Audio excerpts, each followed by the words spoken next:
Paz e graça para você ligado nessa emissora. Começamos agora o seu programa de reflexão, entrevistas e debates de todas as noites. Hoje uma noite super especial, então temos uma entrevista super especial com um entrevistado super especial também. Vamos conversar sobre louvor e adoração. Qual é o melhor estilo de música para louvar a Deus?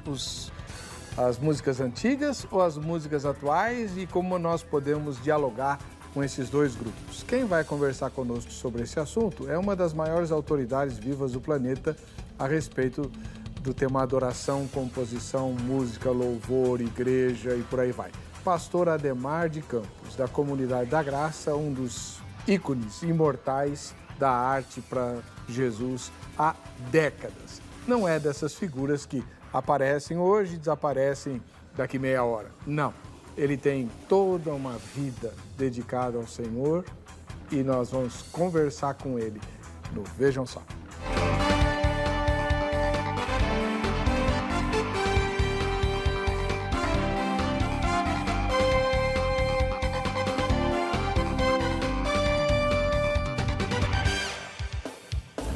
Olá!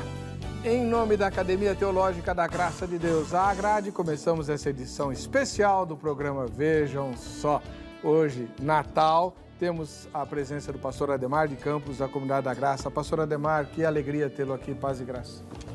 Paz e graça, estamos de volta nesse final de ano, 2017, para rever os amigos, os irmãos e falarmos das bênçãos que o Senhor tem derramado em nossa vida. Pastor Ademar, qual é a igreja da Comunidade da Graça que o senhor frequenta ou ministra? Eu sou da Igreja Sede, que foi onde tudo começou.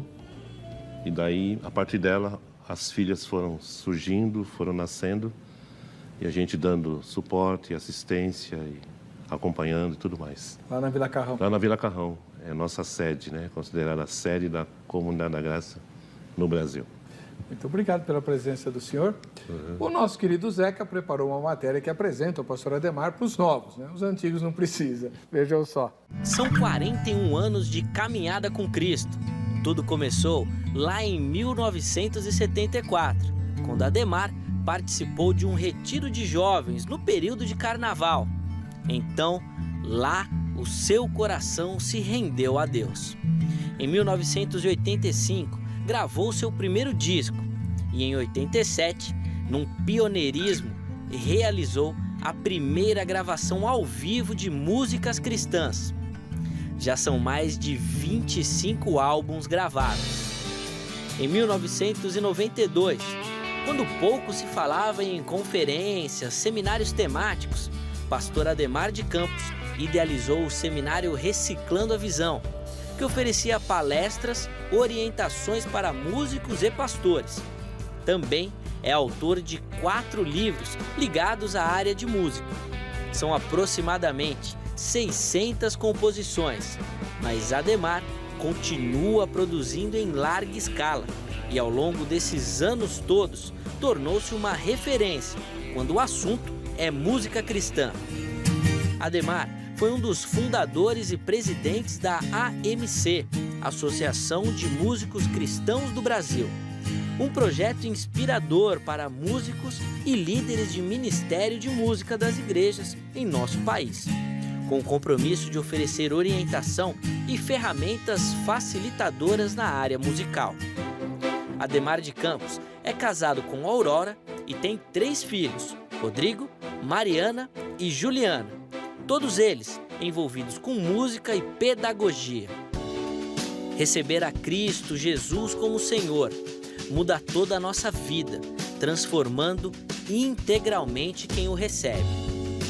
Esse é um dos pilares do nosso convidado especial de hoje, na entrevista do Vejam Só, pastor Ademar de Campos. Fique ligado e aproveite, nós já estamos no ar. O tema de hoje é a questão dos louvores de antes e de hoje, mas antes vamos conhecer um pouquinho mais do pastor Ademar. O Zeca fez um resumo bem legal. Pastor Ademar, o senhor não era crente antes daquele retiro de carnaval? Não, não era. Quem levou o senhor lá? A minha mãe. Ela era nova convertida assim, em 2 anos de conversão. E ela foi uma conversão para valer, né?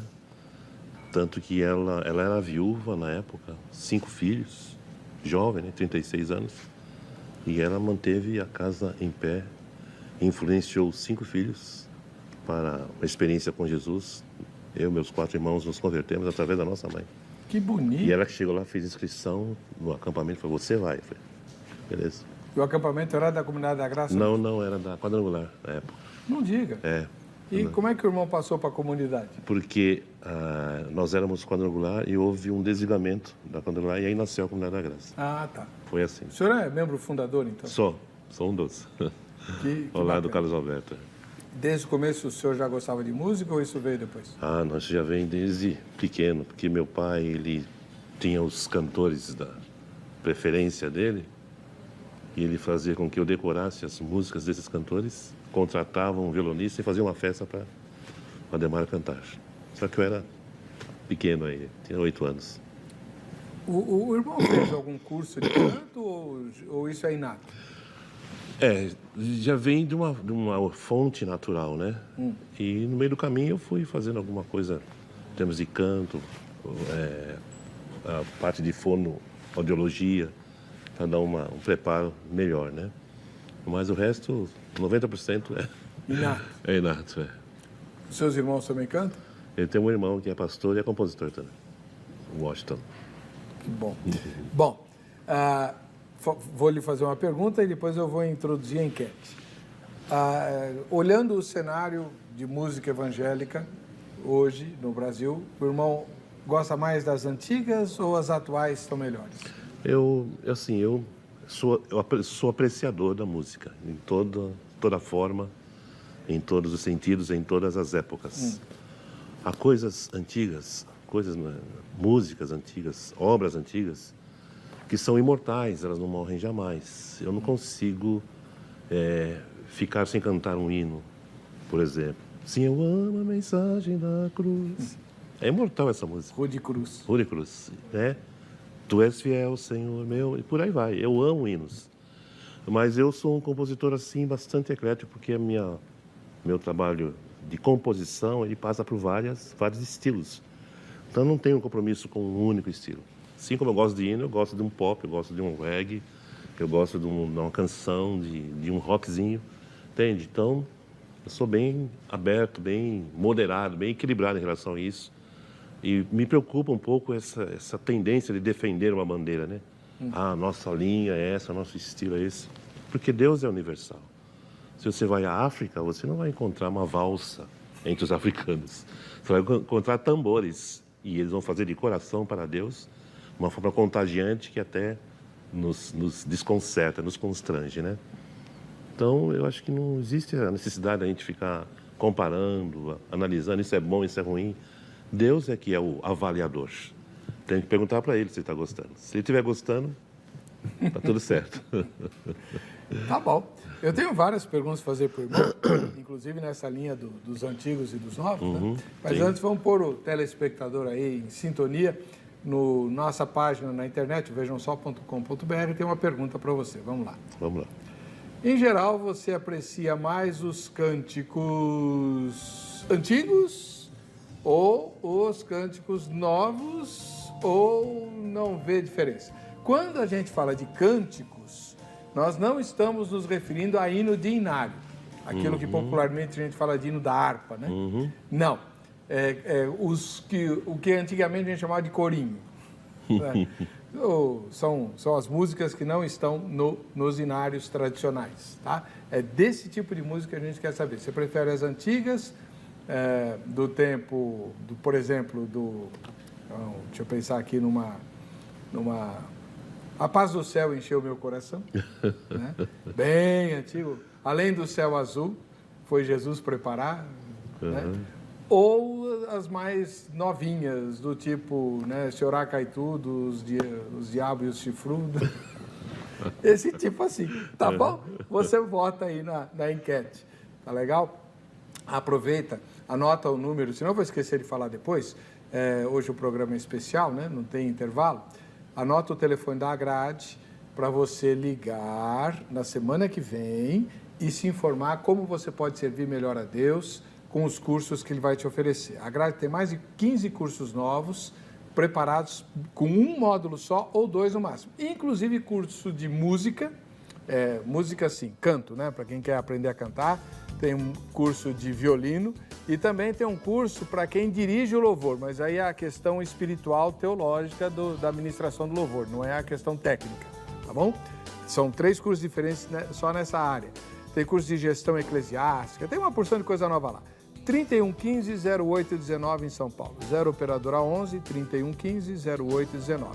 Se você não fez nenhum curso ainda, começa pelo curso bíblico, que está presente em todas as 600 unidades da grade no Brasil. Começa por ele, tá bom? 3115-0819 para 2018, você servir melhor ao Senhor, se aperfeiçoando. Muito bem, estamos hoje entrevistando o pastor Ademar de Campos. O irmão sabe qual foi a primeira música que o irmão compôs? Sei. Foi em 1974. 74? Eu era recém-convertido, né? E o coração estava assim, explodindo de alegria e de música também. E eu, com 2 meses de conversão, já comecei a escrever as primeiras canções. E a música número 1 é Cristo me mostrou o caminho. A letra fala sobre isso. Tem como dar uma dedilhada? Tem, claro. Bom, é a primeira música que o pastor Ademar de Campos fez para Jesus. Maravilha. Faz tempo já. Quantos anos você tinha? Eu tinha 21. Mocinho, né? Solteiro ainda. Solteiro.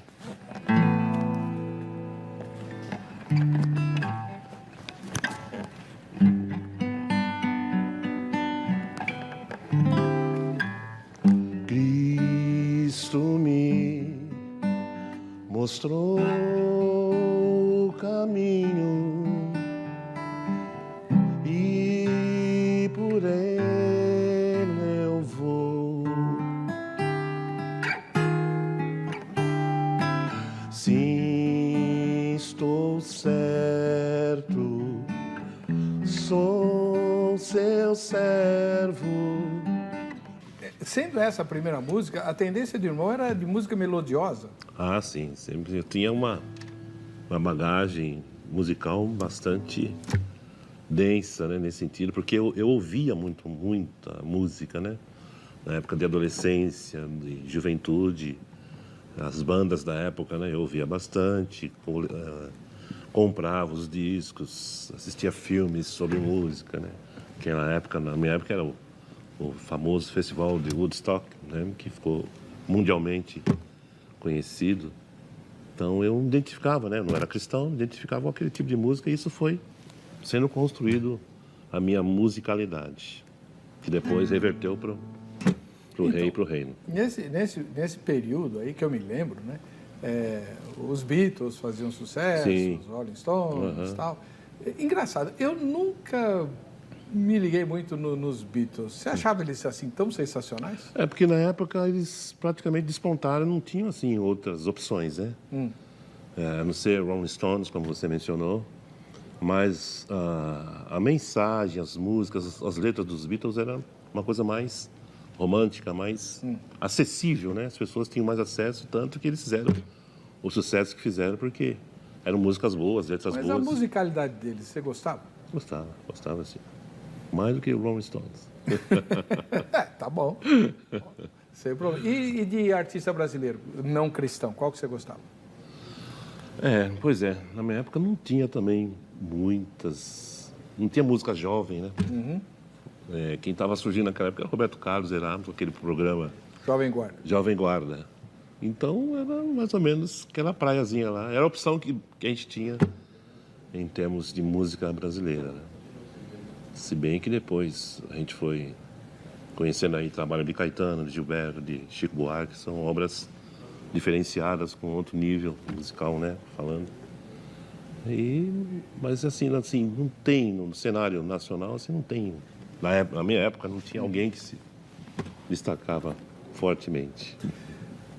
Pastor Ademar, eu tenho algumas perguntas a fazer para o senhor sobre um momento que nós vivemos aqui em São Paulo, muito legal mesmo.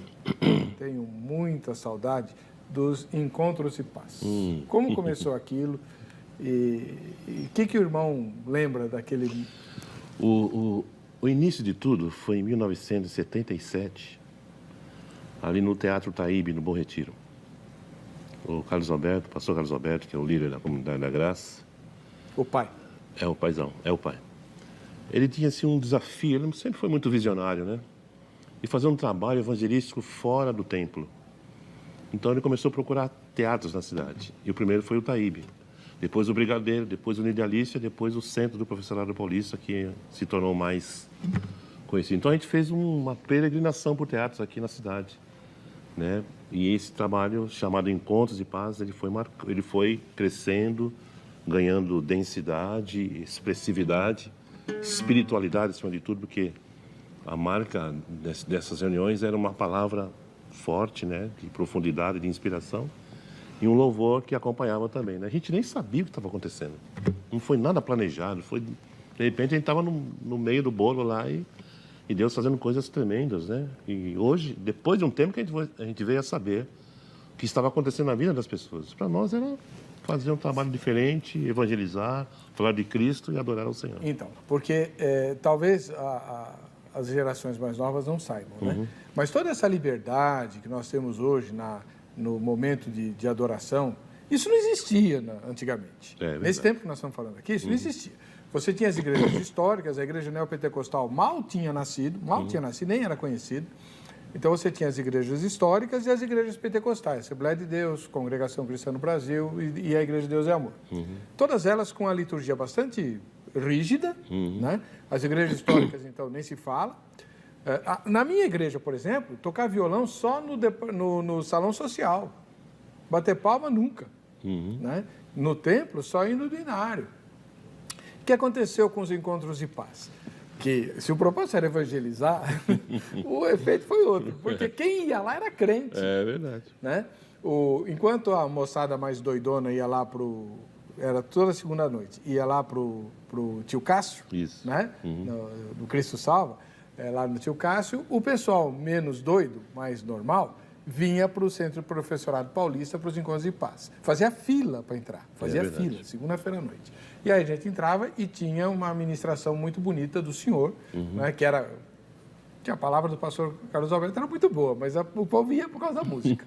O senhor sabe disso, né? Aí a gente tinha uma ministração muito ungida e sem aquela estrutura rígida de adoração e de louvor. Louvor nem existia nas igrejas históricas, de adoração, né? Então, aí os jovens e não tão jovens voltavam para a sua igreja tentando querer fazer alguma coisa parecida. Foi o senhor que mudou essa coisa, quebrou e desengessou a liturgia das igrejas históricas. O senhor sabe disso? Eu já ouvi rumores a respeito. Rumores.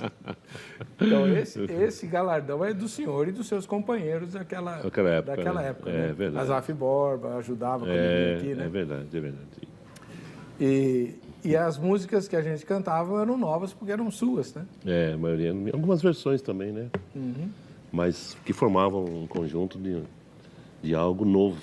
Era algo novo, inédito. O ambiente espiritual, a liberdade, a alegria, a presença de Deus eram as marcas deste encontro de paz. E uma coisa muito bacana, né, pastor? É que não tinha denominacionalismo nenhum lá. Não. E a gente de tudo quanto é verdade. Tradição. E teve gente que se converteu ali, que não era de igreja nenhuma. E a gente dava também manutenção e ajuda a essas pessoas. Eu mesmo fiz isso várias vezes. Por que acabou, pastor? Eu acho que foi um ciclo, né? Assim como a vida é cíclica, a natureza é cíclica, né? Nós temos a primavera, o verão, o outono. Foi um ciclo que Deus estabeleceu para cumprir um propósito e muitas pessoas foram renovadas, foram despertadas, foram restauradas ao ministério, se tornaram pastores, bandas, uma coisa assim, humanamente impossível, mas Deus é o Deus do impossível. Foi um tempo assim, extremamente abençoado. Eu não sou saudosista, mas eu sinto saudade. Não, foi muito forte. E um dos hinos que eu aprendi lá A Vitória é. Sim, a Vitória. Esse hino é seu? É meu. Esse. Conta a história dele para nós. Era o ano de 1984, eu estava em minha casa e a Rede Globo anunciava a primeira edição do Rock in Rio.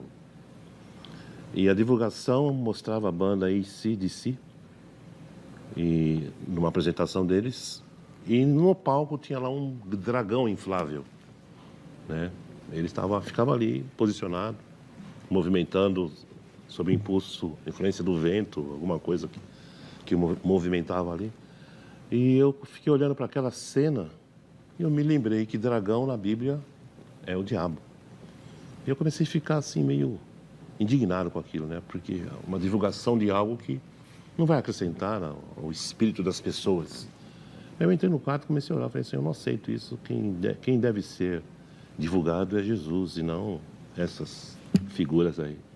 E assim nasceu a música. Por isso que uma parte da letra diz, o inimigo, o anticristo não resistirá, Jesus Cristo, o rei, dominará. É a mais bonita da música, a parte mais empolgante. O Rock in Rio me ajudou na criação. Foi por causa do Rock in Rio? Foi por causa do Rock in Rio. Que legal, eu não sabia disso. Foi. Engraçado que o rapaz que me levou naquela segunda-feira aí que a gente cantou essa música, que eu ouvi pela primeira vez, ele era um dos militantes anti-Rock in Rio, que é o Tibérios, né? O Cláudio Tibérios era minha ovelha, e foi ele que me apresentou Encontros de Paz e tal. E ele fez uns panfletos para distribuir na porta do estádio, denunciando o satanismo, né, que estava por trás daquelas bandas de rock e por aí vai. Tem como dar uma dedilhada? No... Claro. Vamos lá. Tem que dar, né? A vitória é daquele que contemplar ao Cordeiro Cristo, leão da tribo de Judá, que foi morto e com seu sangue pôde então comprar homens que com ele sobre a terra vão reinar. A vitória é daquele que o adorar, pois com ele no seu trono se assentará. Se a Jesus seguir, for por onde ele andar, no seu monte santo, o novo canto entoará. A vitória do Senhor é certa, aleluia. Com o sopro de sua boca assim destruirá o inimigo anticristo que não resistirá. Vamos falar um pouquinho do acústico, né? O Zeca mencionou na matéria que o irmão foi o primeiro a gravar ao vivo um CD gospel. Ele está aqui? Está aqui, é o Capinha Branca. Deixa eu ver. Capinha Branca é o Momento de Louvor 2. Não é esse não. Também Tempos de Celebração, é esse? Também não. Uma História de Amor. Não. Também não. Tá. Também não, também não. Acho que não. Também não. Deus Eterno, Tempo de Festa, Prega o Evangelho. Esse Capinha Branca que você pegou é o... Não, lá no começo. Esse aqui. Não, outro. Tempo de Celebração. Isso aí foi gravado em 93. É. Ou seja, foi a quarta gravação ao vivo. Deixa eu dar uma olhadinha nesse branquinho aqui, esse outro. Ele tem jeito de antigo, viu, pastor? Ele tem. Mas ele não é não contém as músicas Não tem importância, mas gravadas ao vivo. Qual que foi... Como é que foi essa experiência? Então, essa experiência foi assim, foi em 1987, ou seja, 30 anos atrás. E eu sempre envolvido com o trabalho, com a igreja, e com composição, e com louvor, e culto, e treinamento da equipe, etc., né? No meu universo. Num dia, assim, pensando, meditando, me veio uma intuição, né? Eu creio que de Deus, de gravar ao vivo. Eu não tinha nenhuma referência, nenhuma onde me espelhar para que isso acontecesse. Eu tinha ouvido uma vez um cantor americano que gravou no piano, cantando uma música que ele fez sobre Mateus 5, as bem-aventuranças. Eu achei aquilo muito forte, muito impactante. E eu recebi uma influência dessa gravação.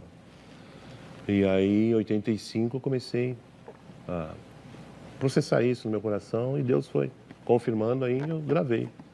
Em 87, o Testemunhos de Louvor, que tem a música Ele é o leão da tribo de Judá, Jesus tomou nossas cadeias e não Nossa, o general é Cristo. Na General foi depois. Essa aqui foi o primeiro LP gravado ao vivo.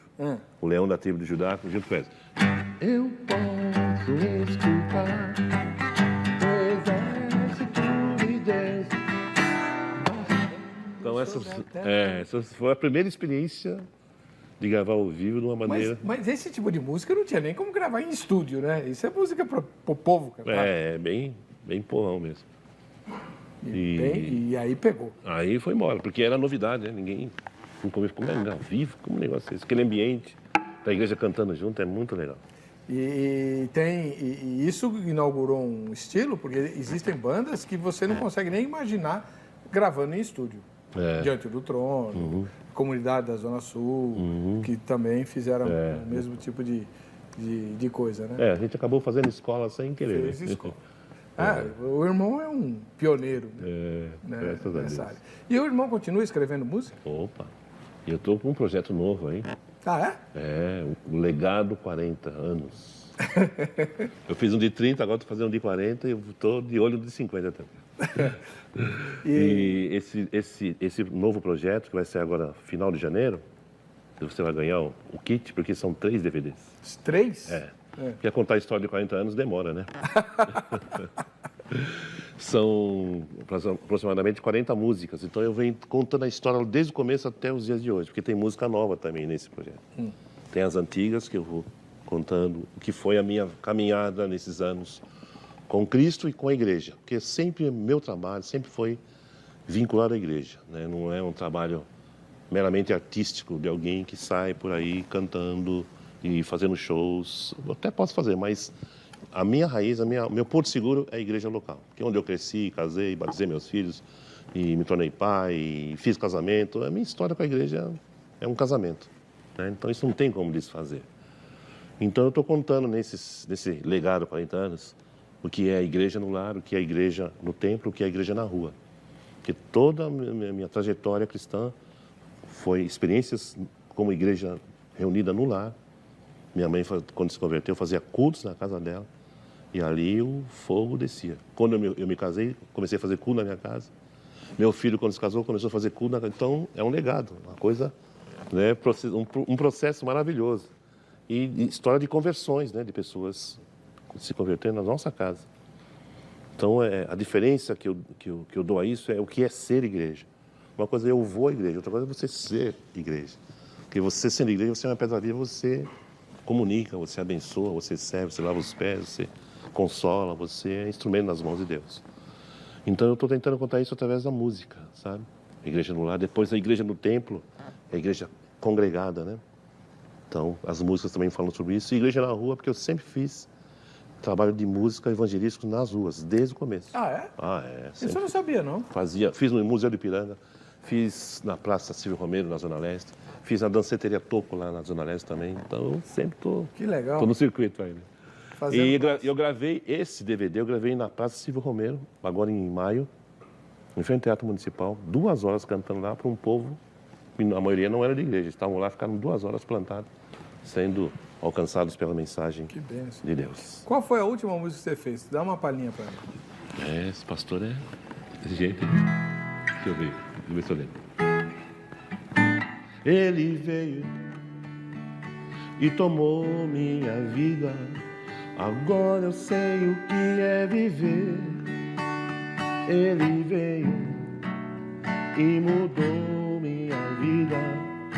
Deu sentido ao meu viver. Jesus, meu Salvador, libertador, companheiro. Jesus, meu bom pastor, a quem me dou por inteiro. Essa é uma. Falando nisso, hoje o programa é especial, entrevista com o pastor Ademar de Campos, dispensa apresentação, falando sobre os louvores de ontem e de hoje. Pastor, existe não é muito, mas existe um certo estilo de música evangélica que alguns cantores usam ou escrevem, né, alguns compositores, que é, assim, eu não sei o nome certo, mas eu costumo dizer assim que é música romântica, que o sujeito pode ter escrito para a namorada, mas aí ele fala que é Jesus, né? O que o irmão pensa desse tipo de coisa? Já viu? Eu acho que eu não vi, não. Não? Não. Sortudo? Porque são declarações de amor tão candentes, né? Para Jesus? Que podem ser... Ele pode ter escrito para a namorada dele. Mas aí, como ele é evangélico, então fala que é para Jesus. Eu acho meio estranho isso aí. Mas isso caiu numa aceitação do povo? Tem um grupo que... Um grupo que segue isso aí. Eu realmente não conheço nada assim. Então tá bom. Sortudo eu. Nem chegou. Eu acho que a proposta da música cristã é você cantar para Cristo e de Cristo. Né? Agora, transformar isso num romance, eu acho meio descabido, né? Eu posso fazer uma declaração de amor a Cristo, mas você vai saber que é para Ele. Né? Eu vou passar a mensagem clara e exata. Não tem dubiedade nisso aí. Né? A gente tem que ser criterioso nisso. Essa é a minha opinião.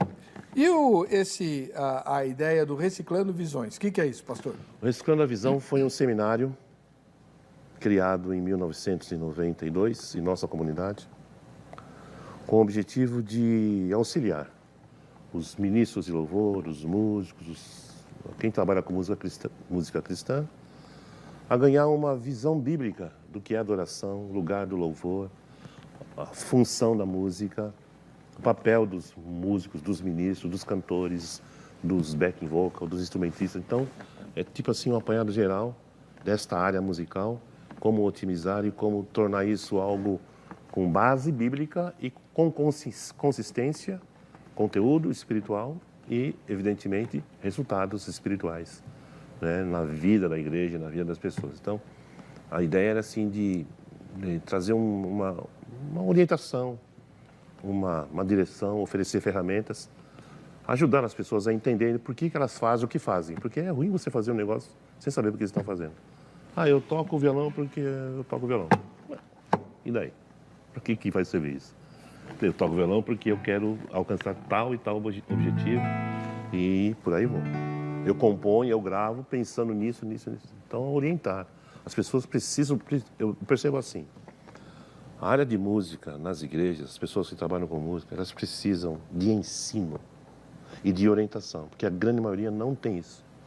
A grande maioria não tem, sim, valores bíblicos enraizados nelas. Então, elas vão fazendo porque é legal. Que o outro fez, que deu certo com o outro, vou fazer também. Não é assim. Para Deus não é assim. Para Deus tem que... É que nem... Você é pai, você não vai querer que seu filho seja... eu vou ser qualquer coisa. Não, você vai sentar com ele, vai conversar, vai dar parâmetros e ele vai decidir e você vai ajudá-lo e apoiar e por aí vai. Então, eu tenho essa preocupação. Por isso que surgiu o Reciclando a Visão, que nos anos que nós realizamos esse seminário, surgiram 4 livros meus desse trabalho. Um chama-se Adoração e Avivamento, outro chama-se Adoração, um Estilo de Vida, outro chama-se O Poder da Música a Serviço da Adoração, e o último chama-se, uma recente, O que a Igreja Deve Cantar. Então, eu falo sobre enologia, sobre o que se deve cantar, né? Não vou sair cantando qualquer coisa, tem que começo, meio e fim, é que nem pregação. Você vai ouvir uma mensagem, você não sabe o que o cara quis dizer, você sai de lá, tá bom, não entendi nada, mas amém. Foi para a honra e glória do Senhor.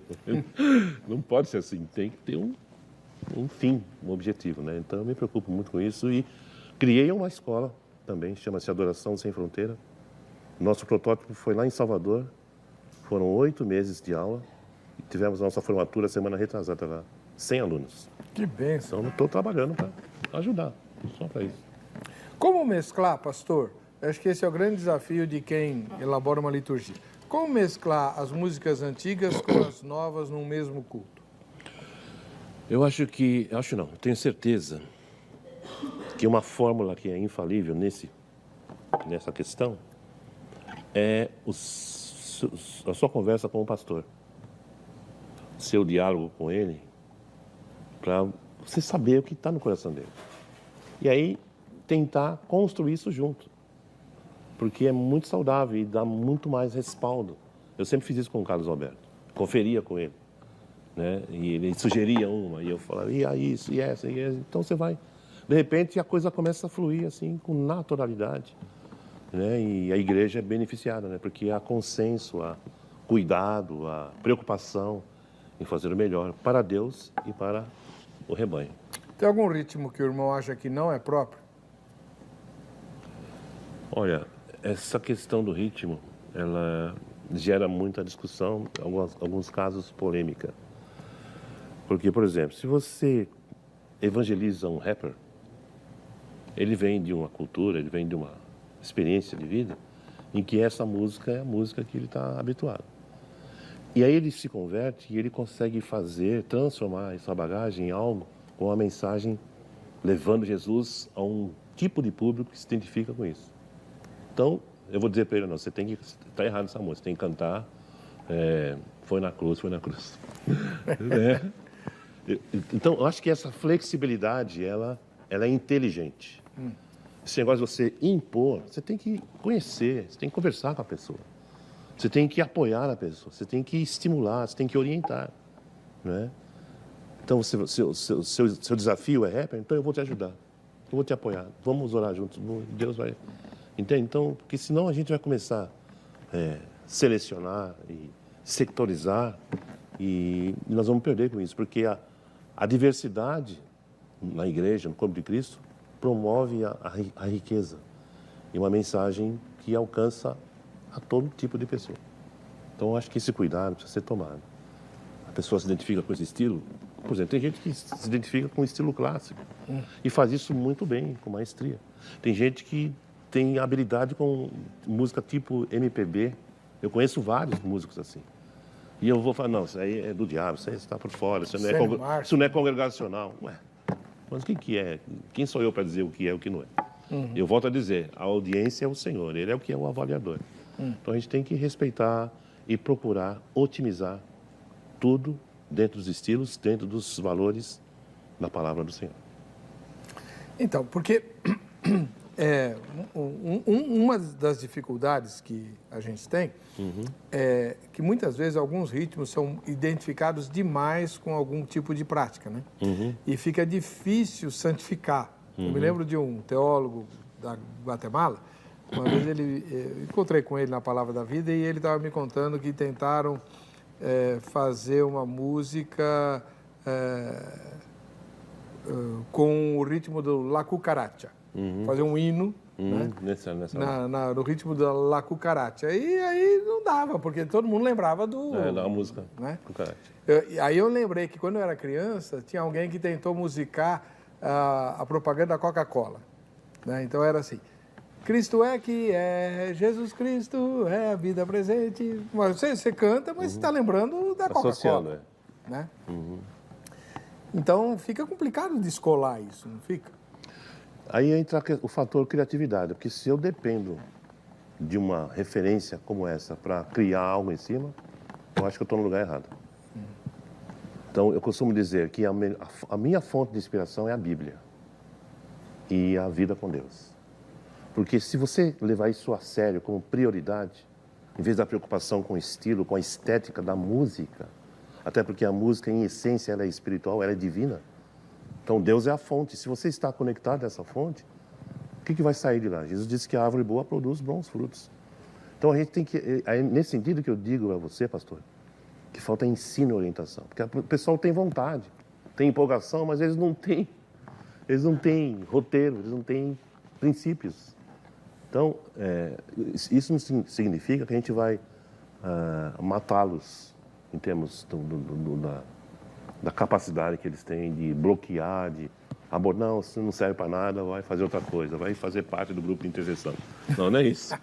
Nós não vamos fazer isso, nós vamos trabalhar esse diamante bruto para que ele seja uma pedra preciosa e possa contribuir para o reino. Sem precisar imitar ninguém, sem precisar pegar carona nesse ou naquele estilo, mas desfrutando, usufruindo da criatividade que vem do Senhor. Por exemplo, eu tenho 700 músicas compostas. 700? Por aí. Misericórdia. Aí eu acho pouco. Que isso, irmão? Eu devia, pelo menos, se eu estou há 40 anos na vida cristã, eu tenho que ter pelo menos umas 4.000 músicas. Porque a fonte é inesgotável, você sabe disso. Agora, uma coisa que... Isso é coisa minha, tá? Assim, eu tenho uma certa dificuldade em gostar de músicas que repetem demais o mesmo refrão. Parece um mantra, né? Fica repetindo a exaustão, dezenas de vezes a mesma frase e tal. Por que se faz isso? E o que o irmão acha disso? Bom, eu acho, assim, até onde eu estou informado, esse estilo eu não sei se eu chamaria de música, mas o pessoal usa a expressão ministração. Porque, na verdade, é uma ministração em base de uma base, em cima de uma base melódica, né? Por exemplo, estou aqui tocando.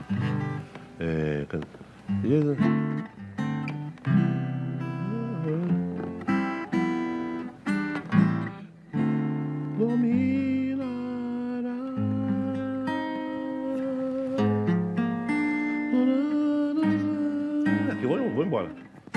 Dominará Jesus. Posso ficar minutos aqui. Então, dependendo de como isto... Porque isso é uma coisa muito complexa, porque você não pode catalogar, você não pode cercear quando é genuinamente uma ação do Espírito num contexto. Você fazer disso uma regra, todo culto tem que ser assim, aí já é complicado, é questionável. Porque pode ser que Deus queria só, Deus que o reino dominará, pronto, acabou. Porque se você está conectado à fonte que é o Senhor, Ele vai dizer, eu já fiz período de louvor de meia hora com uma música só. Uma música só? Uma música só, Porque eu não conseguia sair dela. E o ambiente... Mas eu fiz isso uma vez só. Então, não foi regra. Não foi regra. Então, essa flexibilidade que eu sinto falta na nossa turma, porque eles acham uma coisa nova. Vamos, agora é assim. Não é assim. Deus faz assim, assado, cozido, frito. Deus é Deus. Ele é... Falar em fazer, a Angélica me pediu um hino que agora eu não lembro. A pedida é mais caro o negócio. Grande é o Senhor. É mais caro, onde pede assim. Mas ela é diretora, irmão. Então tá bom.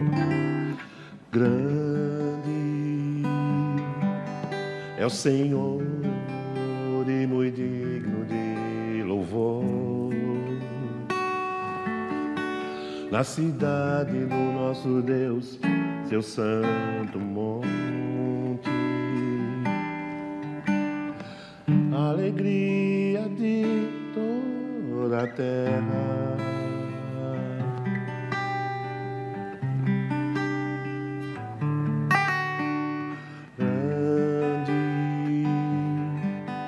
É o Senhor em quem nós temos a vitória, que nos ajuda contra o inimigo. Por isso, diante dele nos prostramos.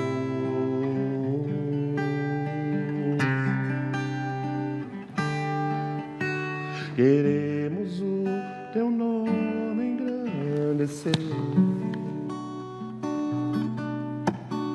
E agradecer-te por tua obra em nossa vida. Confiamos em teu infinito amor, pois só tu és o Deus eterno sobre toda a terra e céu.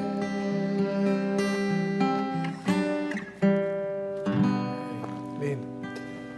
Pastor, como é que o músico de igreja faz para não cair na condenação do diabo, como Paulo fala lá em Timóteo, né? Porque é óbvio, ele é um artista. Ele tem que ser um artista. A arte não é ruim, não é pecado, mas a arte estimula muito a vaidade, né? Como é que faz para evitar esse tipo de problema que algumas igrejas têm? Quase nenhuma. O músico que pende para o lado... Acaba se envaidecendo, Sim. né? Esse trabalho de música, ele é realmente... É um trabalho de exposição. Porque você fica exposto diante das pessoas o tempo todo. Eu vivo 43 anos exposto diante das pessoas. Aí eu volto no ponto reticente que eu tenho batido nele nesta nossa conversa. A questão dos valores, dos princípios. Porque se eu conheço o texto da palavra que diz: Deus resiste aos orgulhosos, porém dá graça aos humildes, por que eu vou andar pelo caminho da soberba? Se eu conheço a palavra de Davi no Salmo 19 que diz: quem pode entender os próprios erros, expurga-me dos que me são ocultos, da soberba livra o teu servo. Por que Davi falou isso? Porque Davi era um compositor, construía instrumentos, organizou o culto no tabernáculo, você sabe disso tanto quanto eu. Ele era um rei gentil para ele, o cara tinha tudo. Guerreiro, ungido do Senhor. Ele tinha tudo para se envaidecer. Mas ele conhecia o coração dele. Ele disse: Senhor, me livra da soberba. Por que Davi fez isso? Por que eu não posso fazer essa oração? Eu sou diferente de Davi? Eu estou imune? Não estou imune. Pelo menos quando você recebe elogio, você tem que saber lidar com o elogio. Né? Porque se você não souber lidar, você vai enveredar por esse caminho que você está dizendo aí. Eu acho que eu sou... Esse cara sou eu, né? Como diria Roberto Carlos. O irmão percebe quando chega algum músico novo e tal, e o irmão percebe que a motivação dele é querer a fama. Como é que a gente abre os olhos dessa pessoa? A gente procura assim, porque eu olho assim, é como recebesse uma pedra bruta que precisa ser trabalhada. A gente tem que conseguir em Deus enxergar o talento e a capacidade que a pessoa tem. Porque se a gente não fizer isso, a gente vai descartar todo mundo e vai ficar só a gente.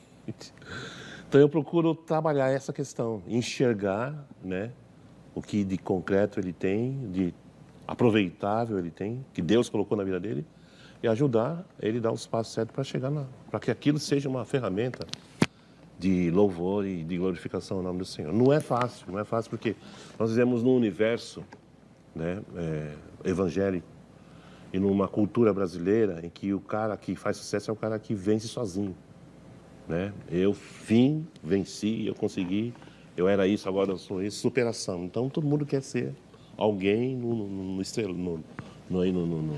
espaço, né? E só que os valores do reino são totalmente diferentes. Quem quer ser o maior, seja o menor. Cristo esvaziou-se. Então eu falo sobre esvaziamento para a turma. Você quer ser... você tem chamado para as nações, então primeiro você vai se esvaziar. O seu chamado é para a multidão, então primeiro você vai cantar para um só. Eu fazia isso com os meus filhos. Fizeram isso comigo, pastor. Que se a gente não fizer, nós vamos perder essa turma. Porque eles vão achar que eu sou a bola da vez. Você não é porcaria nenhuma. Você precisa se humilhar, você precisa se esvaziar, você precisa se fazer servo, você precisa lavar os pés, você precisa lavar banheiro, você precisa ser transformado pelo Senhor. Aí você vai ser uma bênção, com certeza. Pastor, e a Associação de Músicos, deu certo? A MC, ela teve assim um período, né, em que ela existiu. E ela parou por causa de questões, assim, alguns líderes da liderança, o pessoal da liderança, alguns mudaram de São Paulo, saíram do país, outros tiveram um problema de enfermidade na família, com o pai, com a mãe. Então a gente acabou perdendo, assim, a força, e até porque a MC era, digamos assim, um segundo ministério de cada um desses elementos, que já eram pastores, já eram músicos. Então, a gente não tinha tanta disponibilidade para dar uma atenção melhor. Mas o tempo que a MC funcionou foi maravilhoso. Nós organizamos seminários aqui em São Paulo, fora de São Paulo, juntando a Yazaf, Guilherme Kerr, Jorge Camargo, Nelson Bomilca, Gerson Ortega, essa turma, uma turma assim de peso, né? Maravilhoso mesmo. E foi muito proveitoso. Que bênção. Pastor, a gente está chegando ao final da nossa entrevista. Já acabou? Não, ainda tem uns 3 ou 4 minutos. E eu preciso fazer uma pergunta para o senhor que eu acho que vai ser difícil de ser respondida, né? Eu não sei, as minhas respostas estão ajudando alguma coisa? Então, Tá bom. de todas as 700 músicas que o irmão escreveu, qual é a sua preferida? Vou cantar um pedacinho. Antes eu te conhecia, de ouvir falar.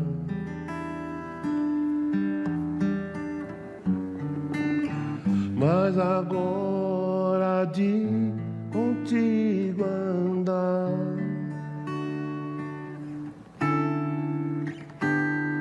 eu sei o Deus que tenho, meu Rei, Senhor e Pai, te quero em minha vida mais e mais.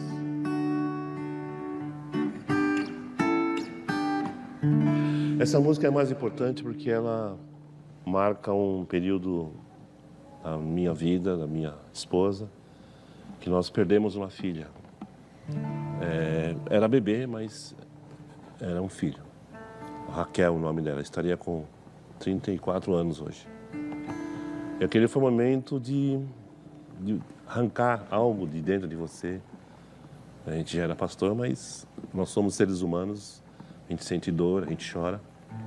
Deus levou a Raquel, nos deu promessas sobre outros filhos, cumpriu as promessas. Ele levou uma, deu 3.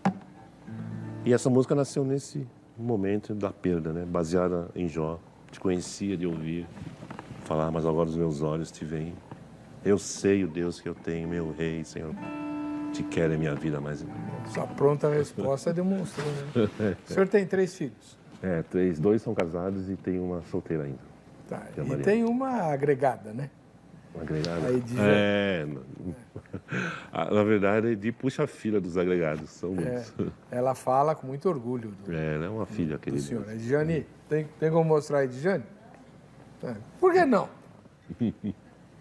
A esposa do nosso colega Val, diretor de corte.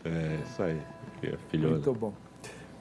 Pastor, qual que é a música que você pediu, Angélica? A gente quer encerrar o programa, agradecendo muito a sua presença, louvando a Deus pela sua vida. A gente vive num país onde há tanta coisa ruim, né? É verdade. E tanto escândalo, tanto problema. É tão gostoso conversar com um filho de Deus que há tantas décadas serve ao Senhor com humildade, com integridade. E louvado seja o Senhor pela sua vida. Muito obrigado, pastor. Obrigado. E o hino que pediram é o nome de Jesus. Isso aí. Ainda mais estamos em dezembro, né? Natal aí se aproximando. O nome de Jesus é tudo que temos.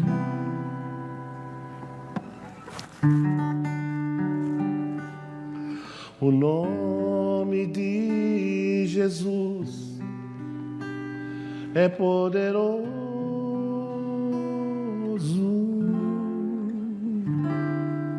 O nome de Jesus é sobre todos.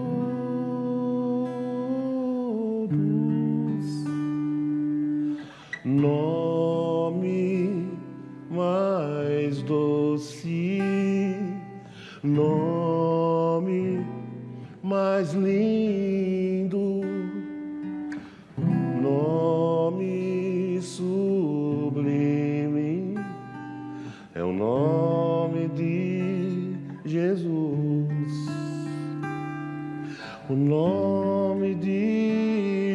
Jesus levanta os mortos.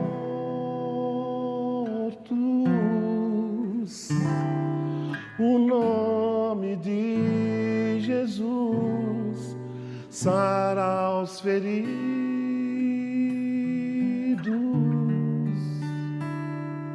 Nome mais santo, nome mais puro, nome bendito, é o nome de Jesus, é o nome de Jesus, é o nome de Jesus, é o nome de Jesus, Jesus, Jesus,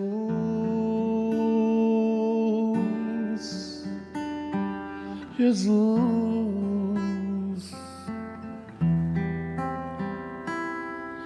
Nome mais santo,